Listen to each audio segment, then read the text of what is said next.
อันนั้นมาแล้วบ้านนะบ้านนะมาแล้วบ่บ้านก็ให้ตุ๊กบ่คอยใบแตกนะเห็นข้อหานั่งท่านมาไปนั่งเลยเนาะอันนั้นไปเอาไหมล่ะ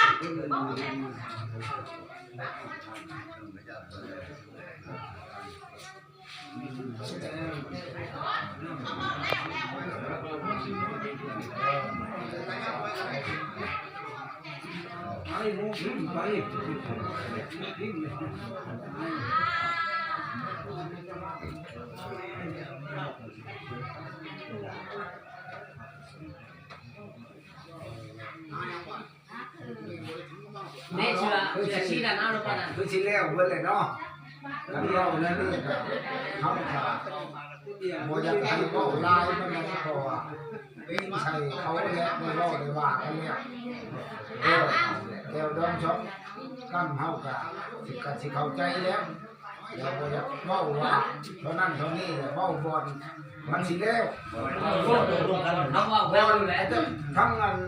ดองทั้งพ่อทั้งแม่ทั้งอ้ายทั้งน้องแล้วก็ทั้งเบาเช้าตกลงกันเอาตัวเดียวนั่นแล้วโลดบอให้บอกว่าลูกหน้าลูกหลังไปเอาบอลมาแล้วเนาะอันนี้เขาบอกว่านั่น70 ล้านที่เอาบอกว่าเป็นเงินบาทต่ออันเงินบาทแต่แท้นึงเงินที่ไป70 ล้านคำบาทนึงเข้าพร้อมตัวเท้ามือแตงนั่นมันนี่บ้าน35เลยบ่เว้าเนาะเป็นในบ้านเขาจะมาถึงที่ก่อนเนาะ35ของครึ่งนึงเด้บ่แม่นได้เฮ้ยเนาะแสนบาท50,000 บาทเข้าพร้อมมือแตงเป็นเงินกี่บาทนี้ไร50,000เป็นเงินกี่บาท35 ล้าน35 ล้านมือขอคือมือนี้นั่นขึ้นพร้อมมือนี้มันแม่น20,000นี่ก็14 ล้านเนาะแม่นบ่14มาทีแล้วมือจะไปเนี่ยและมือแต่งบ่เรื่องเป็นเงินบาทมือแต่งเขาเลยเท่าไหร่ไม่ได้จดแต่แจ้งมีแต่ไปถามมึงจริงๆเขาก็บ่ได้เข้าใจมือแต่งก็มาปลง21 ล้านก็เป็น35 ล้านคือเก่าคัน14 ล้านเลยซะแม่นละ35เนาะแม่นล่ะว่าทำดังข้างไว้เนาะเหลือหันละข้างไว้เอาทำนั้นอยู่พุทีนี่ถามเอาเนาะเอาแบบนั้นแหละ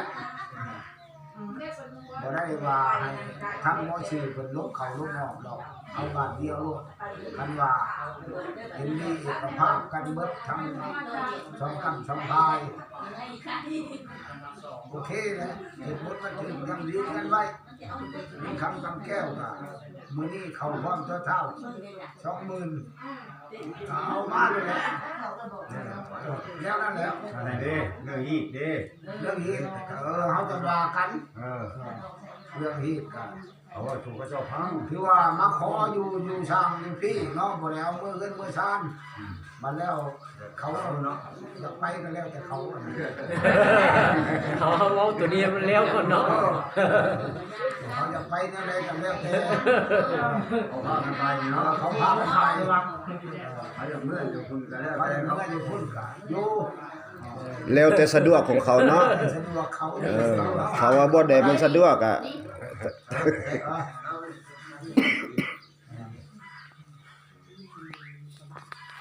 เบิดนี่แต่พอบ้านเพิ่นมาเฮ็ดคนมันถึงการสุพอเอาจังลังปุ๊กน่ะบ่แพ้มาแพ้ระบาดจังนั้นน่ะเข้าน้ำชำปลาใส่นั่นมาแพ้ไม่ยังเป็นใส่กระป๋องมาไว้เก่าแล้วการกระทรวงภาษาที่เขาคัดจักบาทนั่นเขาก็จ้างใช้ภาษาใช่ดีกว่าอันนี้ แต่ขันหาได้แต่ขันหาแต่งอีกขันนึง เงินอันนี้ละเพิ่นเอิ้นว่าเข้าพร้อมขันขออันนี้เนาะ ขันหอใช่เขาล่ะ เข้าพร้อมขันขอ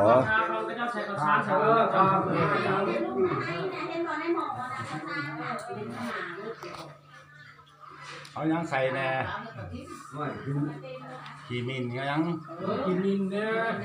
กินเนี่ยคืนอยู่ได้เป็นแท้ โอ้ยอันโอ้น่ะก็ใส่ข้าวใส่ นั่นแหละ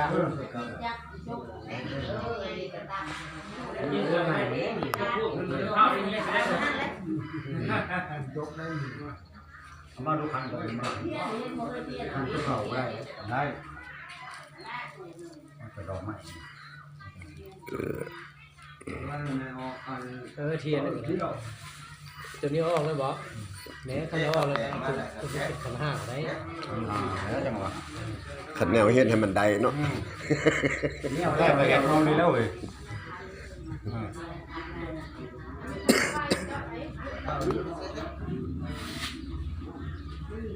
ที่แพร่อยู่ที่นี่นะแพร่นั่น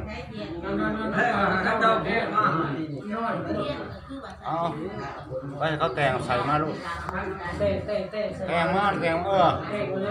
รียนจะพา นี่ก็เรียกนี่ยังสิว่าพระเจ้ารักษาปางลงเด้งมั้ย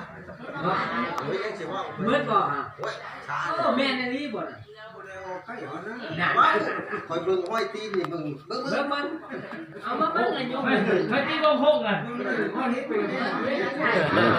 มันแนวนี้มันง่ายเฮาเว้ากันเว้าลุมเดียวกันก่อนแล้วจังมาเฮ็ด ง่าย แล้วสิไหมบ่ได้เป็นเจ้าถามเนี่ยดิ แต่ก็คำว่าผู้มักง่ายได้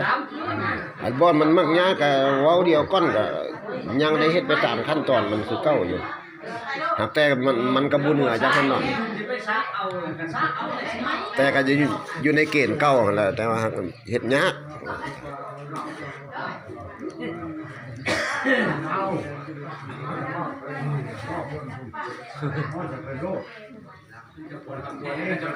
มามอบทั้งโห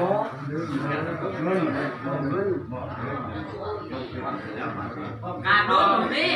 เงินค่าดองเข้าพร้อมขันขอ มันจะแม่นทำประกันลงมาใหม่กันว่า เอาวันนี้ได้เบิ่งบ่พอแล้วจกใส่ ส่งมา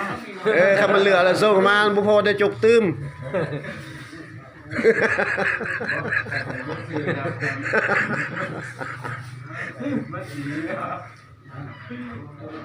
ว่าไปว่ามาแล้วฮอดบ่อยากนับพุ่นแล้วกันเว้านั้น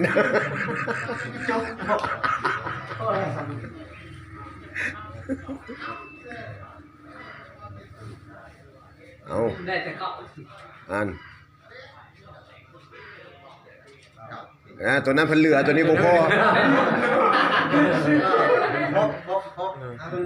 บ่คนเดียวว่าเก่าเจ้าจกตื้มก็ว่านี่นะ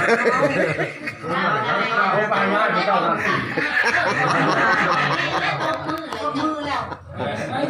ใช่ได้ แล้วมันต้องมือแล้วมัน แล้ว แล้ว มัน มือ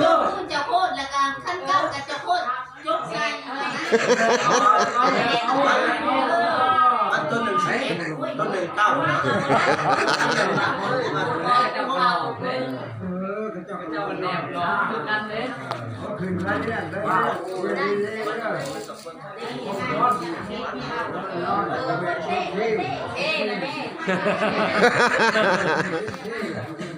แบกกันสิเนาะ แบกกันสิ แบกขาดอกเลย เอ้ยบ่ได้หน่อยเลยแบกกันสิ ตั้งคำอยู่หันโลกเป็นจีโลกบัดมือเองแล้ว